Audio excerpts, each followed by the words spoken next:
नमस्कार बंधुगण। एप्रिल 22 तारिख ठारू एक बड़ ग्रहर परिवर्तन घटवाक जाउछि। कर्मर फलदाता न्यायर देवता शनिदेव उदय होगाक जाउछन्ति मीन राशि रे।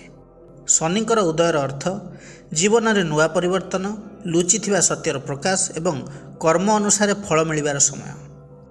काहापई यह आनिब सफलता, धन एवं सम्मान, तो काहापई आनिपारे परीक्षा, संघर्ष एवं शिक्षा। मीन राशि रे शनिकर उदय 12टी राशि उपरे नहीं आसिबो बड़ परिवर्तन। नमस्कार बंधुगण, मु सागर, कलाकार सागर संगम एस्ट्रोलॉजी ज्योतिष ज्ञान एंड कर्म चैनल को आपण मानकु स्वागत जनाउछि। आज आम आलोचना करिबा मीन राशि पई एही शनि उदयर फलाफल केमिति रहिबो। भल समय आसुछि कि सावधान हेबा दरकार। सब किछि जानिया पई एही वीडियो को शेष पर्यंत देखंतु। मीन राशि पई शनि हेउचंती एकादश एवं द्वादश भावर अधिपति अछंती मीन राशि रे, अर्थात शनि लग्न रे अछंती। उदय होउचंती एप्रिल 22 रे। एहार अर्थ आपणक जीवन में एक बड़ कार्मिक परिवर्तन आसुछि।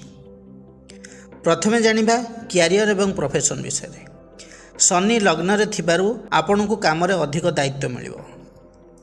प्रमोशन बा सक्सेस आसीबो। जे माने हार्डवर्क करिवे से माने निश्चय सफल हेबे। शॉर्टकट नेले बा लेजिनेस रहिले लॉस हेबो। नुआ जॉब अपॉर्चुनिटी आपको मिल पारे।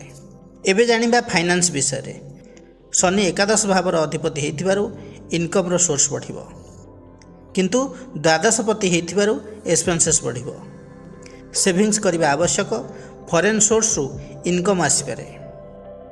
जदि डिसिप्लिन रहिबे धन रे स्टेबिलिटी आसीबो। सेहीपरि लव रिलेशन कथा जदि कहबी, शनि लग्न रे थिबारु आपण रिलेशनशिप को नहीं सीरियस रहिबे।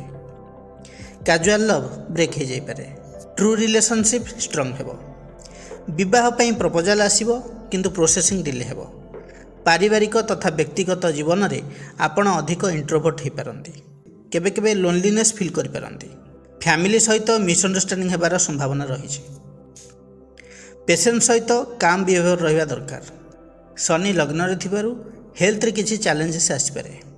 वीकनेस रहिबो। Stress, joint pain, sleep problem हो पारे। मेंटल प्रेशर बढ़ी पारे।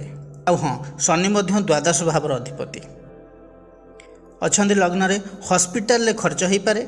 जो मानकर क्रोनिक डिजीज किछि अछि से मानकर किछि समस्या सृष्टि हो पारे। जो मीन राशि व्यक्ति विशेष माने फॉरेन रे सेटल होगा पई चाहउचंती तांको भी अनुकूल समय रही। फॉरेन ट्रैवल, लॉन्ग ट्रैवल रो जोग रही। स्पिरिचुअल ट्रैवल मध्य हो पारे। लग्न रे शनि ओवर थिंकिंग दे पारे। नेगेटिव थिंकिंग रु सेतिपई दूरे रुहंतु। डिसिप्लिन रहिले शनि भल फल देवे। ओवरऑल जदि कहबी मीन राशि पई एही शनि उदय होची ट्रांसफॉर्मेशन फेज, जोंठी हार्डवर्क, पेशेंस एवं डिसिप्लिन रे आपनक जीवन रे बड़ सफलता पाई परिबे। मीन राशि रो व्यक्ति विशेष माने प्रतिकार कोन करिवे। शनिकर 7.5 तो ऑलरेडी चली। प्रत्येक शनिवार दिन दक्षिणाकाळींकर दर्शन करंतु एवं कला अपराजिता फूल लगी करंतु। शनिकर बीज मंत्र को जप करंतु। मंत्रटी है ओं प्रांग प्रिंग प्रंश शनिश्चराय नमः 21 थर दैनिक जप करंतु। हनुमान चालीसा पाठ करंतु। आपण पई शुभ रहिबो। बंधुगण, यह थिला मीन राशि पई शनि उदयर फलाफल विषय आलोचना।